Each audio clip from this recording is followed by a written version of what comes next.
Bismillahirrahmanirrahim. Assalamualaikum warahmatullahi wabarakatuh. Saya Tianur Setianti, NPM 1006031717139, Program Studi Farmasi Fakultas Matematika dan Ilmu Pengetahuan Alam, akan menampilkan hasil penelitian saya yang berjudul Kajian Metode Pembuatan dan Bahan Penyalut pada Formulasi Nanokapsul Agen Sitotoksik.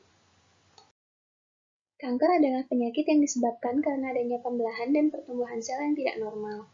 Obat-obat sitotoksik mempunyai kelarutan dan ketersediaan hayati yang buruk. Hal ini menyebabkan sistem penghantaran agen sitotoksik perlu dimodifikasi, salah satunya dengan nanoenkapsulasi. Nanokapsul adalah sistem berukuran 10-1000 nanometer yang dapat meningkatkan efek sitotoksik dalam pengobatan kanker, karena sistem penghantarannya mampu meningkatkan kelarutan dan ketersediaan hayati dari zat aktif, mampu meningkatkan penghantaran tertarget baik secara aktif maupun pasif. Selain itu, mampu menjaga obat tetap stabil terhadap pengaruh lingkungan, serta mampu melepaskan obat secara terkendali. Keberhasilan formulasi sistem nanokapsul dipengaruhi oleh jenis dan konsentrasi bahan penyalut, serta metode pembuatan yang digunakan. Tujuan penelitian ini adalah untuk mengkaji metode pembuatan serta bahan penyalut yang dapat digunakan pada formulasi nanokapsul untuk penghantaran agen sitotoksik. Kajian dilakukan secara sistematis terhadap beberapa artikel dari sejumlah penerbit bereputasi, dimulai dengan pencarian dan pengambilan artikel menggunakan beberapa kata kunci, sehingga diperoleh 65 artikel yang menerangkan nanoparticle encapsulation cancer. Selanjutnya, penyaringan dan penyortiran artikel sesuai dengan kriteria inklusi dan eksklusi yang telah ditetapkan, dan diperoleh 10 buah artikel yang membahas nanokapsul agen sitotoksik, yaitu nanokapsul ekstrak dan isolat delima, ekstrak daun gurmar, kamtotesin, grandisin, lektin, pentasiklik triterpen, honokiol, docetaxel, lapatinib, dan erlotinib. Dilanjutkan dengan ekstraksi dan sintesis data. Berikut ini adalah tabel hasil studi literatur nanokapsul agen sitotoksik. Selanjutnya adalah hasil penelitian dan diskusi. Yang pertama, metode pembuatan yang digunakan pada nanokapsul agen sitotoksik. Terdapat berbagai metode, yang pertama yaitu double emulsion solvent evaporation.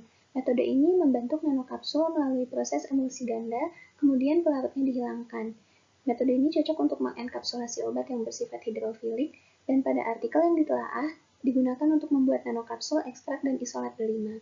Selanjutnya, metode glasi ionik. Metode ini membentuk nanokapsul melalui interaksi antara molekul yang muatannya berlawanan dan tidak memerlukan pelarut organik pada pembuatannya.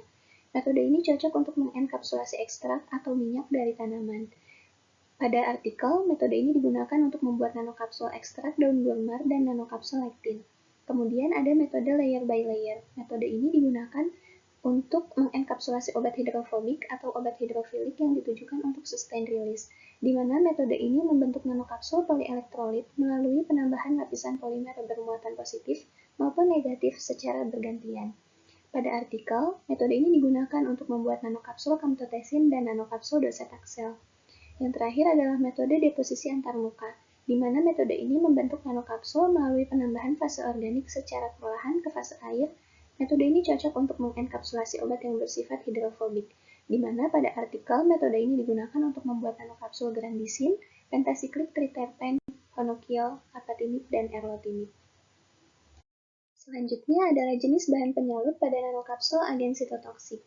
Terdapat beberapa bahan penyalut yang digunakan pada artikel, di antaranya PLGA yang digunakan untuk membuat nanokapsul grandisin, PLGA-PEG yang digunakan untuk membuat nanokapsul ekstrak dan isolat delima, serta nanokapsul honokiol, PCl yang digunakan untuk membuat nanokapsul pentasiklik triterpen, lapatinib, dan erlotinib, ketosan natrium tripolifosfat yang digunakan untuk membuat nanokapsul ekstrak daun gurmar dan lektin, PLL-PEG yang digunakan untuk membuat nanokapsul kamtotesin, ketosan natrium alginat yang digunakan untuk membuat nanokapsul docetaxel, dan semua bahan penyalut tersebut digunakan karena sifatnya yang biokompatibel, tidak toksik, non-imunogenik, lambat terdegradasi di dalam tubuh, mampu meningkatkan permeabilitas, serta stabilitas dari zat aktif. Berdasarkan studi literatur yang telah dilakukan, dapat disimpulkan bahwa nanokapsul agen sitotoksik dapat dibuat dengan beberapa metode, seperti layer by layer, gelasi ionik, deposisi antarmuka, serta double emulsion solvent evaporation, di mana metode pembuatan nanokapsul dipilih berdasarkan karakteristik bahan yang akan disalut. Kemudian, beberapa bahan penyalut yang dapat digunakan pada pembuatan nanokapsul agen sitotoksik adalah PLGA, PLGA-PEG, PLL-PEG, PCl, kitosan natrium tripolifosfat, serta kitosan natrium alginat, dengan sifat yang biokompatibel, tidak toksik, non-imunogenik, lambat terdegradasi di dalam tubuh, mampu meningkatkan permeabilitas, serta stabilitas dari zat aktif.